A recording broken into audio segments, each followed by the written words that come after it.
Hi, my name is Eleanor Tatum, and I'm the publisher and editor-in-chief of the New York Amsterdam News. The coronavirus crisis has brought serious distress to local economies and advertising along with them. The New York Amsterdam News has partnered with the Local Media Association during this unprecedented crisis. Help us continue our important work in chronicling the life of Black New Yorkers, and consider making a donation to the COVID-19 Local News Fund today. Go to givebutter.com/Amsterdam News. Again, that is givebutter.com/Amsterdam News. Thank you and stay safe. It's Thursday, June 18th, and welcome to the New York Amsterdam News Podcast. I'm Cyril Josh Barker. On this week's episode, my guest is New York State Senator Brian Benjamin. He's going to be speaking with me about the recent signage of the Say Their Name reform agenda package, which includes the banning of chokeholds by law enforcement officers on civilians.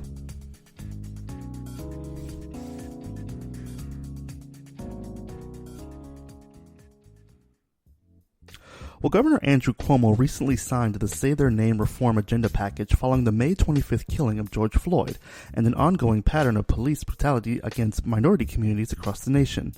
Among the reforms is the Eric Garner AntiChokehold Act, which bans the use of chokeholds by law enforcement on civilians. The reform stems from the 2014 police killing of Eric Garner in Staten Island, caught on cell phone video where former police officer Daniel Pantaleo used a chokehold, killing Garner. Senator Benjamin sponsored the bill, which now classifies chokeholds by law enforcement as aggravated strangulation, a Class C felony. And we welcome you to this episode of the podcast, and we're very happy to have State Senator Brian Benjamin on the show with us today to talk about this. I've known him for many years, and it's so great to see that his bill is passed and it's signed, along with several other police reforms by Governor Cuomo. In our last episode, you may remember we had Senator Jamal Bailey, who discussed his bill of repealing Law 50A, making it easier for the public to access police disciplinary records. And this is just another step in building that trust between the policing community that is so needed right now. Well, it is Thursday, and the paper did come out today, and I have several stories that I want to go over with you. First, our front page actually features a poster of the Black Lives Matter street mural on Fulton Street in Brooklyn. The picture was taken by photographer Osmond Gibson, who used a drone camera to get that image.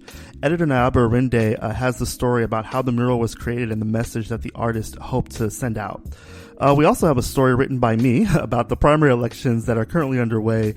We outlined several key races and candidates who are running for Congress, the State Senate, the State Assembly, and also Queens Borough President.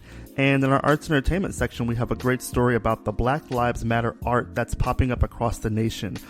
We take a look at several public artworks from around the country, including right here in New York City, Detroit, Michigan, Charlotte, and Indianapolis. You know, a lot of people have been creating their own art. You've been seeing it on Instagram, you've been seeing it on Facebook and Twitter, and it's just really awesome. Well, you can check out all of these stories and more by picking up the paper on newsstands or going online to amsterdamnews.com. Well, my guest this week is State Senator Brian Benjamin, who represents Harlem. He's on the phone with me to discuss the recent passage of a bill he sponsored that bans the use of chokeholds by law enforcement. Welcome to the podcast, Senator Benjamin. How are you? I'm doing well. How are you, Josh? I'm doing great. Thank you so much. So take us back, because this goes all the way back to Eric Garner in 2014, or maybe even before, I'm not sure. But take us back to how this bill, how the Eric Garner Act came about. So you're absolutely right. This bill came about after Eric Garner was, choked to death by NYPD, particularly Officer Pantaleo. And at that time, Walter Mosley introduced a bill in the Assembly, which was carried by a senator who preceded me, to criminalize the chokehold. And I think one of the reasons why that was so important, and it became more evident as the case, the trial happened for Pantaleo, was that while it was clear to everyone, and actually even clear to Pantaleo's lawyers, that he implemented the chokehold, and that was a banned NYPD procedure, nowhere in the penal law was the chokehold referenced as a criminal offense, and so therefore he should not be held criminally liable for something that was not in the penal code. And so what we thought was important was to take out that ambiguity or discretion and to create an offense, we called it aggravated strangulation, that would specifically state that if a police officer implements a chokehold or a similar restraint that applies pressure to the throat or windpipe and results in their serious physical injury or death, that would be a Class C violent felony. That's the bill we passed, and that would then result in up to 15 years in prison. So that's the bill we passed, and if the bill we passed was in statute at the time of Eric Garner's case, the Pantaleo would be in prison right now. That's amazing. Wow, so it changes a lot of things, obviously, for future cases. What I do want to talk to you about is, President Donald Trump recently signed a bill or signed policy that's similar to yours about chokeholds. A lot of people might be scratching their heads and saying, well, Donald Trump just recently did something with chokeholds nationally, and you're doing something as well. Can you tell us the differences between what he did and what you did? Because the people need to know what that is. That's right. So what the president did in an executive order, which is not law, it's a order that lasts as long as a president doesn't decide to either rip up that order or do a new order, that basically banned police from using chokeholds across the country, except in instances where their lives are at risk. The key component to that is we already had in New York, based on NYPD procedure, the chokehold was banned. The issue becomes, what is the accountability measure? What is the result? And the president did not refer to that in his executive order. So, sure, something could be banned, and so he passed an executive order, and he says, okay, it's banned, but then what, right? And so you run into a situation that we had in New York, where a police officer in some places in this country can do a banned offense, which is the chokehold, and they'll say, oh, well, I was scared for my life, so I had to use this because, and they could make up any reason why they're scared for their life, big black guy, whatever their issue is, right? And there's no specificity around what happens if you do that. And so what we wanted to do here is we put in law that the chokehold or similar restraint, because that's very important. When you look at what happened to George Floyd, right, the similar restraint would apply there because there was an application of pressure to the throat or windpipe of George Floyd, right? And so we said chokehold or similar restraint. If you do that, that will lead to up to 15 years in prison, period. No discretion, no ambiguity. Now, what someone can say is, well, but doesn't a police officer have the right to a defense? Yes, they do. And they can make that defense in court, and they would have to explain to a court how their life or the life of another person was at risk. As you can easily see in the case of Pantaleo and Eric Garner, clearly the officer's life was not at risk, and clearly the life of someone else wasn't at risk. And so we took the ambiguity out of the law, but what the president did, in my view, was sort of window dressing because it didn't have any teeth to it. If you can say something's banned, the question is, what happens if you do the thing that's banned? Right. And that piece was not addressed. And quite frankly, when you see the president sign an executive order with law enforcement standing behind him, clearly he's not doing something that's making him uncomfortable. And it's important in this moment that we deal with police accountability. And the only way you can have police accountability is by making it clear that they are not above the law. No one's above the law. They have to be held to a higher standard because they have the ability to use lethal force. And we have to change the culture that says when they do things that are criminal, that somehow they get a pass. That's what we're turning the page on. And as we turn the page on that with a number of these bills, particularly the Eric Garner Anti-Chokehold Act, that would send that message. I would also note, this is the first bill where a police officer's actions is landing a higher offense. So what do I mean by that? If you murder a regular person, you get one offense. If you murder a police officer, it's enhanced, right? You have more time, there's more of a penalty. If you assault a regular person versus a police officer, you go down the road. There's a number of cases where that's the case. This is the first time when we say, wait a second, if a police officer implements something that in and of itself is a higher crime than if a average person does it, because of the force of their position and their authority. We want to send a crystal clear message: Class C violent felony if you do this, up to 15 years in prison, no discretion, chokehold or similar restraint that applies pressure to the throat or windpipe that reduces the intake of air or breathing. We don't want there to be any confusion. We don't want anyone to be able to say, oh, but, no, oh, buts. If you do this, you're going to jail, period. Yeah, I wanted to also ask you about the chokehold being banned. Was it already banned by the NYPD? Because I remember when this all happened with Eric Garner, one of the things they kept saying over and over again. So again, what makes the difference between this time and that time? Because it was already banned in the NYPD, but it was still used, and this officer was not charged with criminal charges. He really got fired. But now, tell us the difference between that and now. So I'm glad you bring that up, because I don't want anyone to be confused about this. So at that time, the chokehold was banned. Mm-hmm. And the charge that was there were three charges that could have been leveled. One was strangulation. Mm-hmm. The second was manslaughter. The third was murder.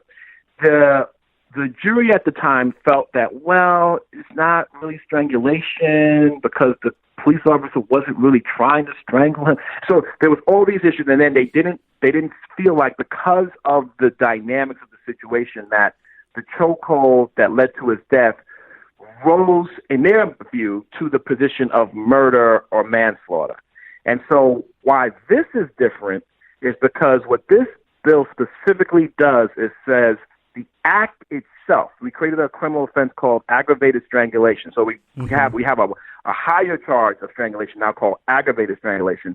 And we said, if a police officer, it's very clear, if a police officer applies a chokehold or similar restraint that leads to serious physical injury or death, that is automatically a Class C violent felony that can land them up to 15 years in prison. Mm-hmm. So that way, once you determine that a chokehold was used, then it automatically follows that they're guilty, as opposed to, well. And then the only thing that they can try to then make the case and argue about as well, if they used the chokehold, however, they had to save their lives or save someone else's life.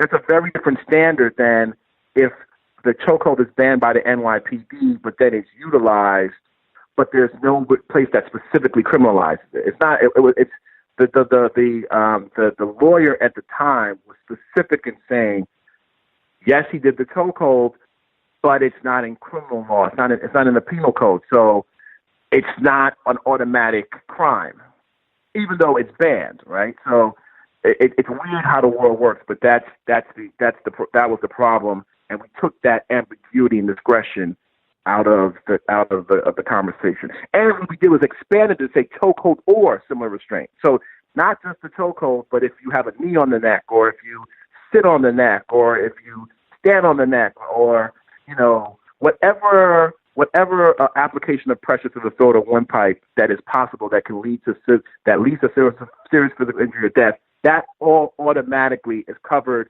as a crime, and you are subject to these penalties. Okay.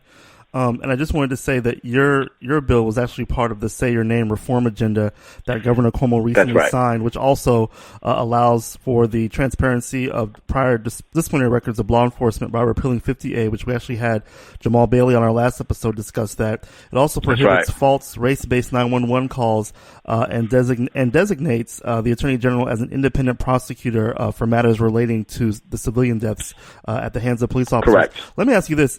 This all is all happening right now in the aftermath, in the face of the George Floyd killing. We all saw the video, horrible video. Eric Garner happened 6 years ago. And why do you think that there's this? I mean, obviously George Floyd is, a lot of people are saying this took a little too long, but that's not your fault. That's other things that are happening. But why do you think this happened now? Because again, Eric Garner happened before our eyes 6 years ago. And George Floyd happened roughly about 3 weeks or a month ago, actually. And so tell us what you think, why you think this took so long, and why this is happening now in the aftermath of George Floyd. Sure. First and foremost, I think it is important to note that the families, Eric Garner's mother, his children, the activists, the national networks of the world, the NAACPs of the world, Until Freedoms, etc.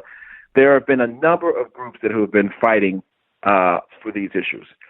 I think the piece that has enabled us to actually get traction in the movement right now is that everybody across the spectrum were so horrified by what they saw that just gave us that extra political will to get some folks who are not a part of the movement, a part of the conversation, to say, you know what, we really got to make a change here. I would note to you that my Eric Garner Anti-Chokehold Act passed the Senate unanimously.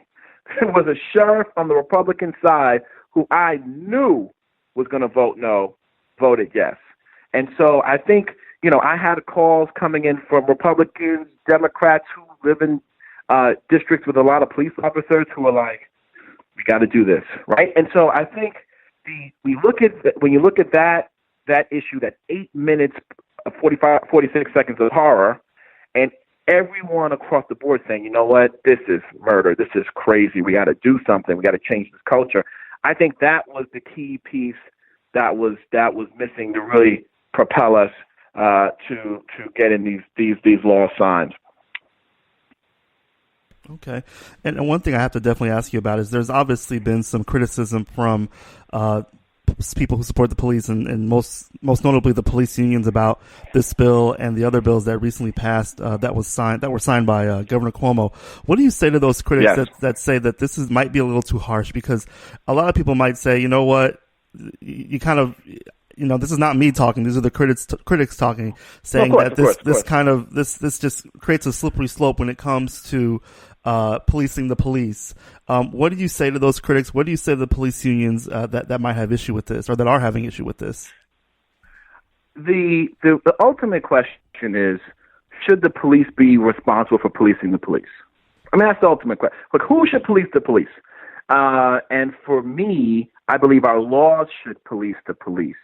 And when we don't have accountability measures in place, that hurts good cops as much as it hurts bad cops, right? When any cop walking the street is seen through the lens of Pantaleo or the gentleman in Minneapolis who had his knee on George Floyd's neck, when every officer is seen by those who are the worst amongst them, that's bad for them. That's bad for respect. That's bad for trust. How do you protect and serve people who believe you're bad, right? So what they should be completely on board with is us having accountability and transparency measures that makes it easy for everyone to recognize who's good and who's bad. And that's what these bills ultimately do. I don't believe that citizens want to look at law enforcement as an evil empire destroying their lives. But when you see cases after cases after cases, look at how we were dealing with the social distancing, where you had one sort of social distancing approach uptown and then downtown's another approach. That stuff is unsustainable. And what these bills do is says, you know what, enough is enough. We're going to change the culture. And, that might make them feel uncomfortable. But guess what? Ultimately, it's in their best interest, and it's in the best interest of all of us together to have a system where we have transparency. If you got bad cops, we should know about it, and we should get rid of them.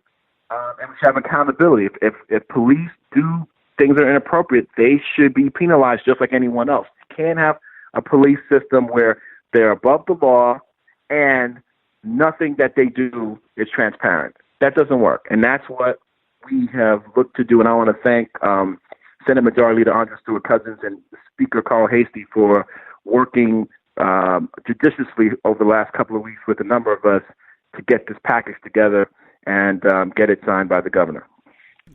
Obviously, New York State is leading the way once again in this situation when it comes to chokeholds and police and everything else when it comes to law enforcement. A lot of things, I should say, when it comes to making reforms in law enforcement. What do you think it would take to get the Eric Garner Anti-Chokehold Act to go national? Because here's the thing: George Floyd didn't happen in New York; it happened in Minneapolis. And so a law like this would ultimately, we're seeing some justice. The officers were fired. The officers were arrested.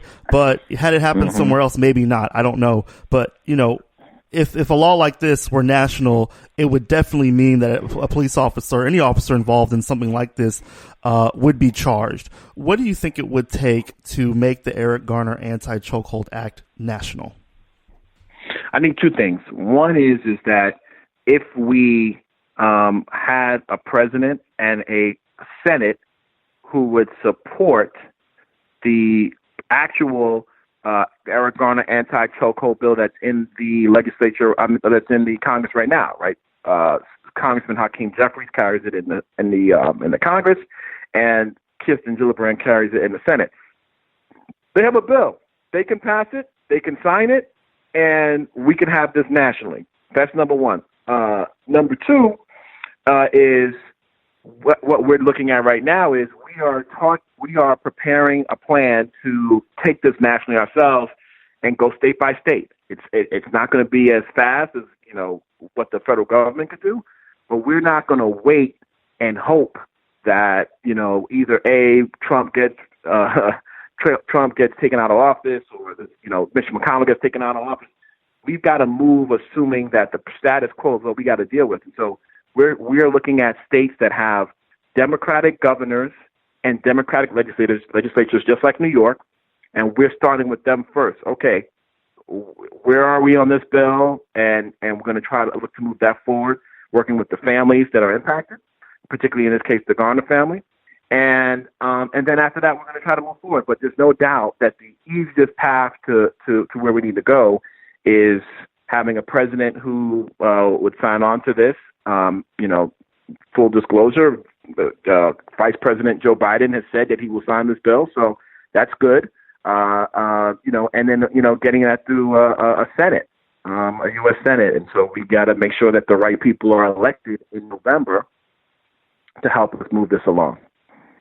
All right, and my last question for you is, the Eric Garner Anti-Chokehold Act, the Say Their Name reform agenda are steps to police reform and repairing the state's criminal justice system. However, we still have a long way to go when it comes to making amends between the police and community, to building that trust between the police and community. What does that path look like to you, and how can we ultimately repair that trust between the police and the community?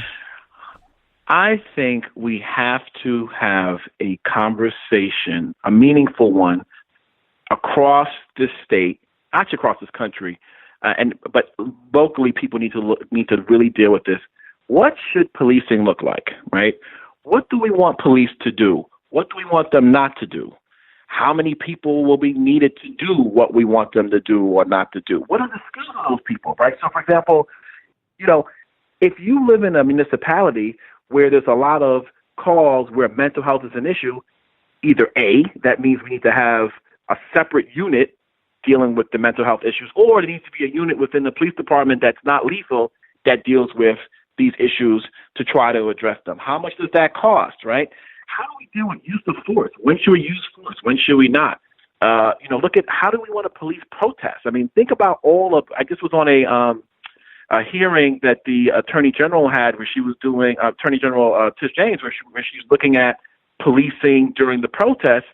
And it's a very valid question. I mean, how do you police protests, particularly in the case where the protesters are protesting the police? I mean, that's a very tricky situation. You're here to protect and serve people who are protesting you.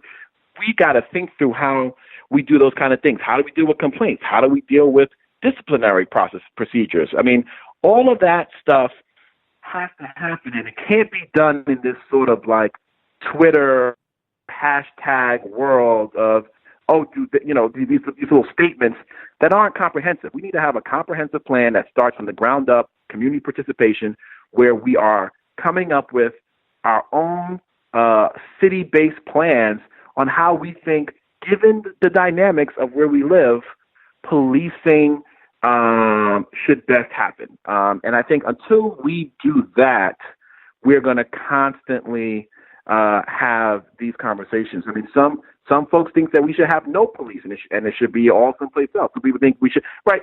We have a range of thoughts, but I think we've got to all come into a room and really try to map this thing out.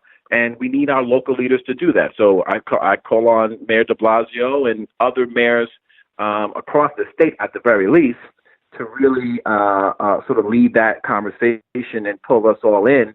And let's really just have these conversations, because that to me is a very productive conversation. It's a necessary conversation, and how do we deal with issues that are troubling? Right? I know you saw the video of the gentleman who hit the young woman with the skateboard. Yeah. Okay. How do we deal with that? Right? We've got to have honest and open dialogue around how we deal with these issues, and if we do that. And we all and we're like, okay, this is the path we're going down, and everyone knows it's the path we're going down.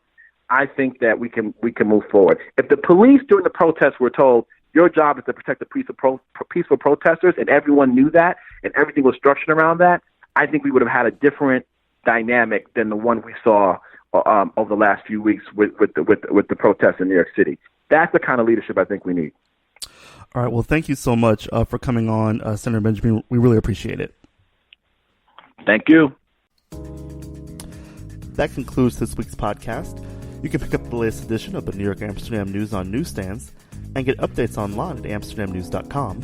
You can also keep up with us on Facebook at NY Amsterdam News and follow us on Twitter at NYAmNews. I'm Cyril Josh Barker. Thanks for listening.